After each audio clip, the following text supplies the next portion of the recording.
Greetings, chums, and welcome to another wonderful episode of Let's Read with Mr. Toff. The theme for today is Seuss Saturdays, so we have a splendid story to read entitled Hunches in Bunches. Now, Hunches in Bunches is written and illustrated by Dr. Seuss and published by HarperCollins Publishers. I do insist you all go out and buy a copy. It is absolutely marvellous. But now, though, let's get the story underway.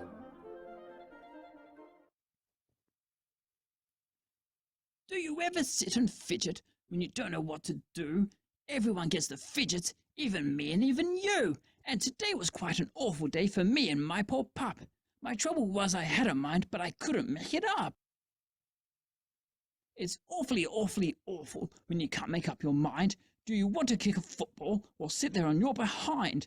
Do you want to go out skating, fly a kite or climb a tree? Do you want to eat a pizza, take a bath or watch TV?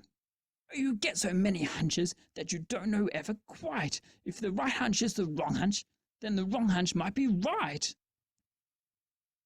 There I was inside the house, so fuddled up I could shout, when I got a hunch, a happy hunch, that I shouldn't be in, but out.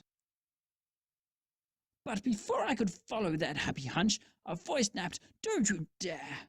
And a real tough hunch informed me, "You're not going anywhere. There is homework to be done, bub, so sit your pants down on that chair."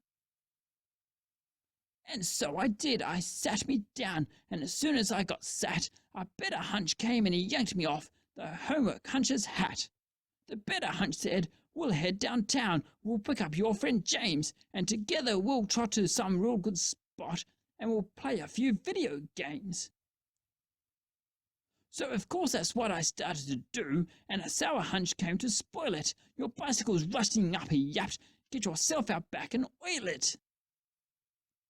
By now my mind was so mixed up, I really didn't know if I wanted to go to the barber shop or to Boys Idaho.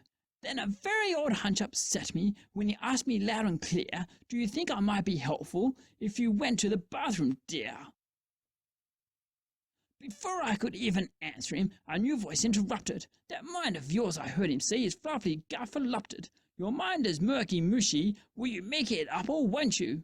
If you won't, you are a wonder. Do you understand or don't you? If you don't, then you're don'ter. If you can't, then you can't. I really would like to help you, but you're hopeless, so I shan't." Then a spookish hunch suggested I go 4 ways all at once, but I didn't fall for that one. I am not that dumb a dunce. I knew where I would end up if I tried a thing like that. Most likely on some dead-end road in the West Jehusa Flat. I was too smart for that 4-way hunch, but the next thing that I knew, I was following a nowhere hunch, a real dumb thing to do. Everybody sometimes does it, even me and even you. I followed him in circles till he wore the rug right through. And then I heard an up-hunch laugh. "You are a stupid schlup. The way to go is not around, the way to go is up." That seemed to make a lot of sense. I even took my chair. I just knew I'd make my mind up if I had some high fresh air. But the up-hunch I had followed was a phony and a fake. Way up top I met a down-hunch and he sighed, "For goodness sake, you should never trust an up-hunch. You have made a big mistake." Then things got really out of hand while hunches in big bunches were scraping all around me, throwing crunchy hunchy punches. And some super hunch was yelling, "Make your mind up, get it done. Only you can make your mind up, you're the one and only one."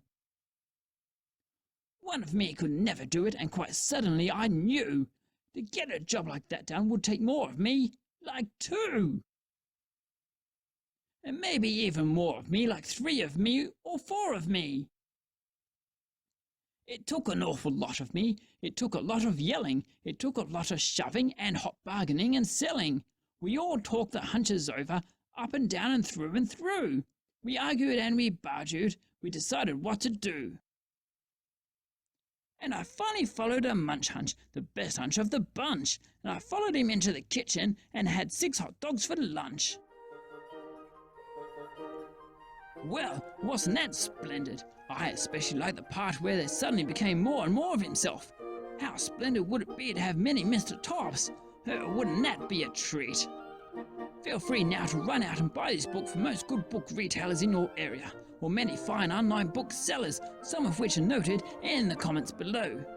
If you have any suggestions for books you would like me to read, please leave a message in the comments or on my Facebook or Twitter pages. I hope you enjoyed today's book, and I will see you again next time.